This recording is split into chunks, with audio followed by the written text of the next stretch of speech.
We have created a setup with 4 guardians and 2 heirs. But what should you do if you only have 2 guardians? What if there is only one heir?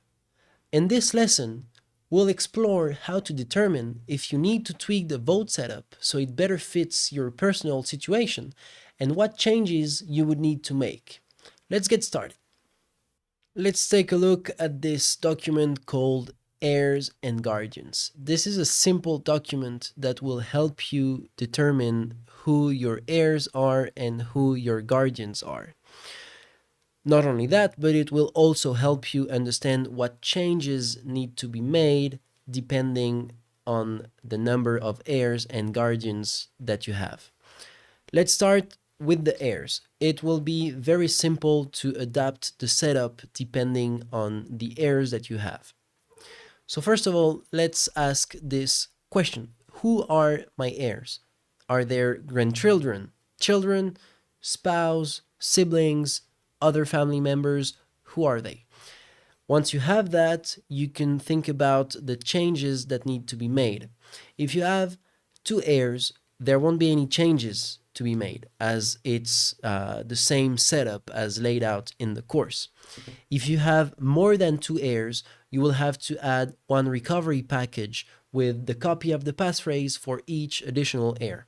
So what you'll do is in the recovery packages distribution diagram, you will have the all the envelopes for the heirs. You will just have to add a copy of everything to create another recovery package for each additional heir. If you have only one heir, you will have to deduct a recovery package and only create one for your single heir. There is an advanced possibility that you can implement to segregate the votes for different heirs. Let's say that you keep the same seeds and you distribute them among the guardians, but you create a different passphrase for each heir.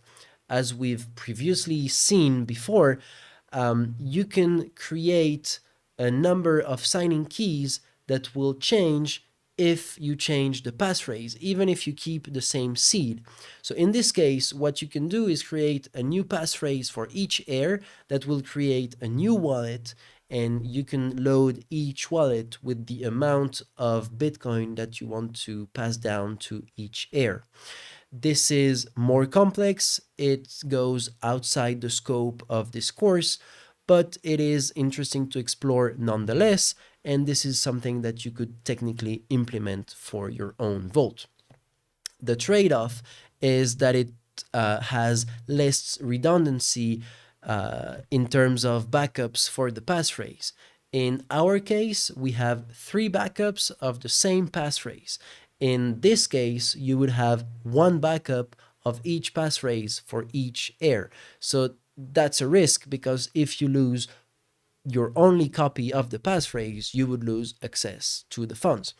The remedy for that, or the way to mitigate that, would be to create a copy of each passphrase and give it to the owner. Again, this is something that is advanced, and you probably won't need to implement that. It's just worth mentioning it in case you really want to. Then we'll think about the guardians. This is more important because the guardians will be the ones in charge of securing the recovery packages, protecting them, and taking their mission seriously. The task of the guardians is a bit more complex. Even though it's very much protective and passive, they will have to refuse access to the packages to the heirs. Again, this would be an extreme event of an heir knowing where the packages are, how the vault is set up. This will probably never happen, but it's worth thinking about it. Now, what makes a good guardian? Well, a good guardian is someone who takes the mission seriously, first of all. Then we want someone that has a secure location. That means that ideally they would be a property owner who doesn't plan on leaving soon, because you don't want your guardian to be moving around with your seed. You want your seed to be secure in a location and not moving. Now, your guardians could be grandparents, parents, siblings, or other family members. Depending on your family, on your age, and how many family members are still around, this could greatly vary.